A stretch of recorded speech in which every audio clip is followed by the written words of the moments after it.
A while back I made a video on the Justice League and RWBY crossover comic, and I also made a video on the 2 anime films, and the only thing left to talk about is the second crossover comic. But before I make a video on the second crossover comic, I never really talked about the first DC RWBY comic before. Yeah, for those who are wondering why there was a Justice League crossover with RWBY, that's because DC acquired the rights for the RWBY comics as well as other Rooster Teeth shows. While doing research for this video, I found out that this comic is kind of controversial because it features a panel of stolen fan art. They did eventually change it, but now it looks weird. It's also worth knowing that the team behind this comic is also the same team who made the Justice League crossover comic. Anyways, the comic begins with a quick introduction to the characters and their world. As the prologue continues, it quickly recaps the events of Season 3, and the prologue ends with the beginning of Season 4. For some reason, they decided to make this comic take place during the events of Season 4. Honestly, I kind of wish it was its own thing and not really tie into the main canon, but it is what it is. Anyways, the rest of the comic gives us extra stories of what the characters did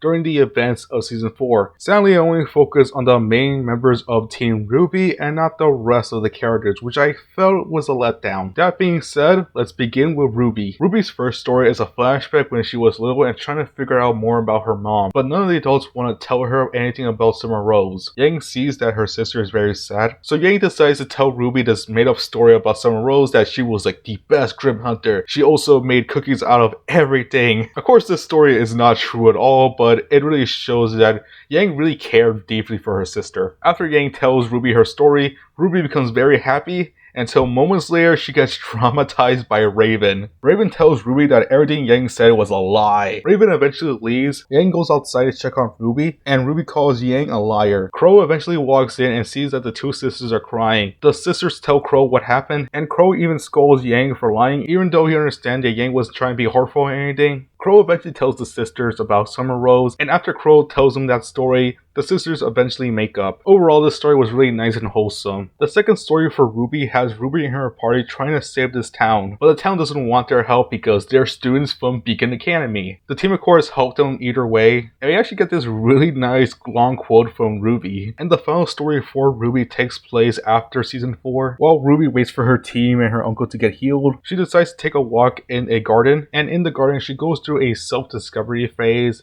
and eventually becomes more cheerful afterwards. Up next is Wise, and honestly these are my least favorite stories, which is weird because Wise is actually my favorite character in RWBY. Most of Wise's story is just focused on her bad relationship with her parents, mainly her mom. The same thing goes for Blake because I feel like they don't know what to do with this character. I kid you not, her first story is just a flashback on how she met the White Fang. Blake's relationship with the White Fang and Adam has been explored several times in the show already. This wasn't really needed. There's one that I really like that has her helping a family and finds out the reason why the kids are fatherless is because of one of her missions with the White Fang. Later on, she talks to the mom about this, and the mom already knew, but she forgives Blake. As much as I really like the story, I feel like this was already explored in the show. And lastly, we have Yang. Her first story wasn't really that interesting, but her second one was a lot of fun to read. In the second story, it's a flashback when she was hanging out with Blake. Later on in the story, they hang out at a bar, which eventually gets the attention of some biker gang. They fight the biker gang, which causes the bar to explode. In her last story, she also fights another gang. Honestly, these last two stories have a lot of fun and comedic element to it. And finally, we have the epilogue, which just wraps things up. And that was the RWBY comic, and honestly, I don't know how I feel about this comic. The art for this comic was really good. My biggest issue with the comic is that it feels like it should be part of the show, and the comic itself doesn't really feel unique. I think a great comparison is the Marvel Star Wars comics. Those comics explore the character and give us unique story, but the RWBY comic doesn't really do that. It doesn't really have the same feel to it. I don't know if that makes any sense,